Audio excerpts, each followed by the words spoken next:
Okay, so we're going to bring in another synth part for our sort of second loop section, and we're going to use it throughout our the rest of our track as well. We have a couple sort of synthy parts we're going to bring in, but we'll bring this one in first. So I'm just going to insert a new MIDI track, and I'm just going to call this stubby synth, and we will use the silence for this again, and we'll just initialize this. So we're going to get a nice sort of saw kind of sound. So we're going to bump up the voices and detune it, get it nice and thick. And then again, over on the right, make it a saw wave. And we'll pitch that up a couple octaves as well.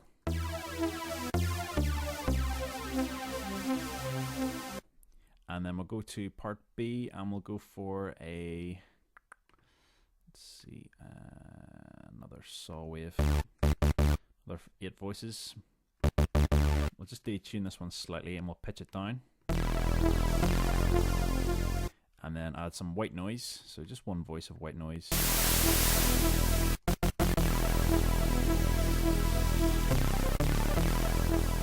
Just enough so you can hear it there. So that'll do us for now, and we can sort of sequence that in with what we've got.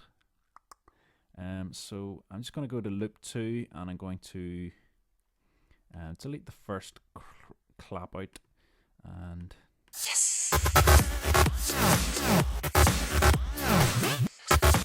I'm going to go in and remove the bass as well. So I'm going to get rid of the bass number 2 and bass number 1, and this is where we're going to drop in this stabby synth, so just in that section. Might just be a bit longer actually. We'll go for 2 bars. We can sequence that in, so I'm just going to loop that round. Okay, so we're going to go for a nice sort of pitch bend kind of effect on this, and we're going to put a couple sort of stabs in before it.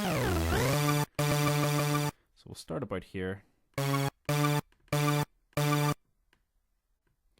and we'll just do one on D and one on F.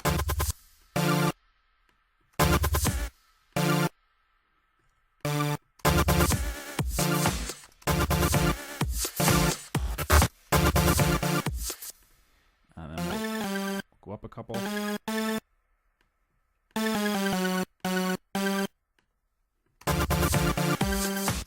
It's going to bring us all down an octave here. We'll drop down, and then this is where we're going to do the sort of pitch bend dive here. So we'll drop it onto D, and we'll put 2 nice big long notes.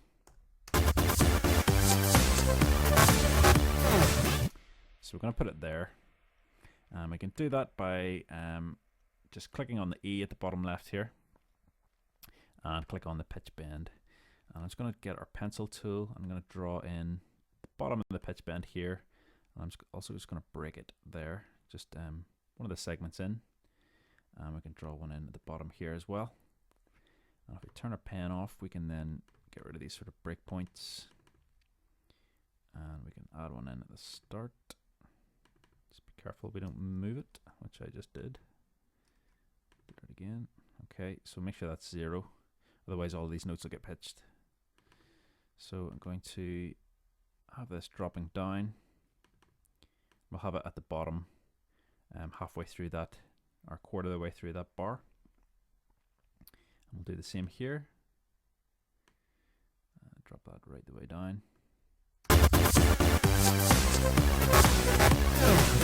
And we want this to drop down by an octave. So if we go into silence, go to the pitch bend range at the bottom left here, push that up to 12.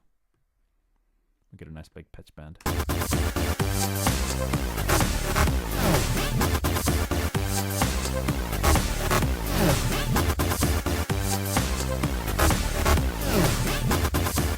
Okay, so I'm going to take some of the bottom end of this out. So if we go drop in an auto filter.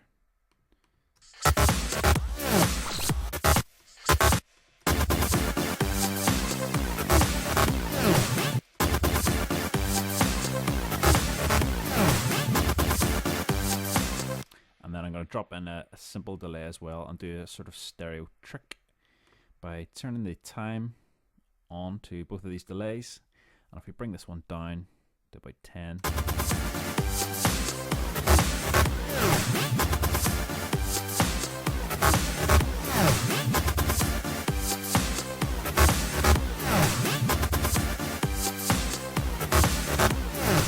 okay, so that sounds pretty good, nice and wide. And then we'll drop some redux. And then we'll just boost the top end with an EQ.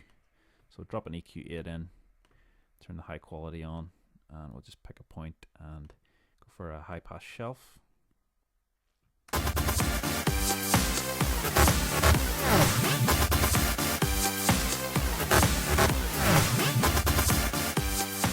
And then we may as well do a nice low pass as well with this.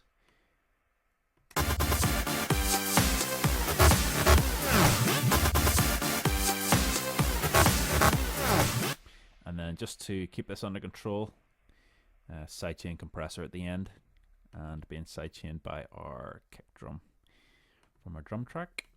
So we're going to grab our body kick, bring it down.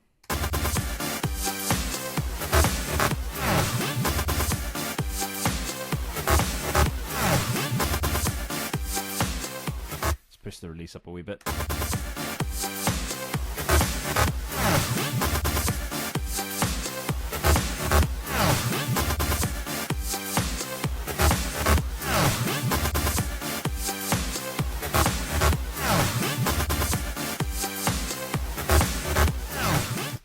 Okay, so that sounds pretty good as it is there. And we'll bring across this section and we'll play it a few bars later as well. So play that out and see where to drop it.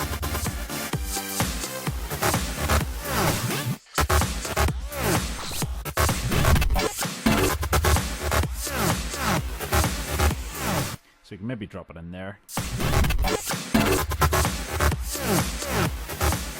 And I think maybe if we kill the drums, we could do something cool there. So get rid of that bass as well. Bass number, let's see, get rid of bass number 1. Get rid of bass 2 as well. And we can maybe try dropping in some other sort of effects into that wee section.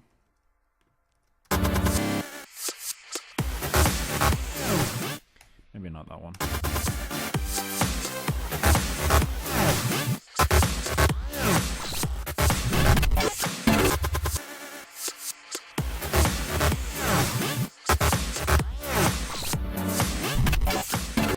So we can obviously fill that in with maybe some other stuff later on, and we'll just repeat this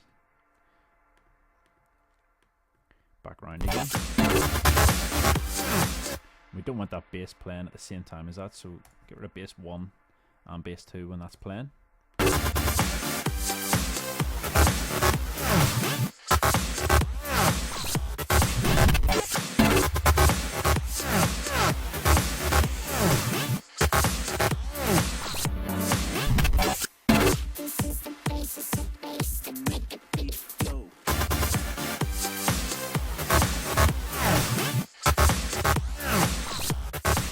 So I'm going to send some of this maybe to the cathedral reverb as well.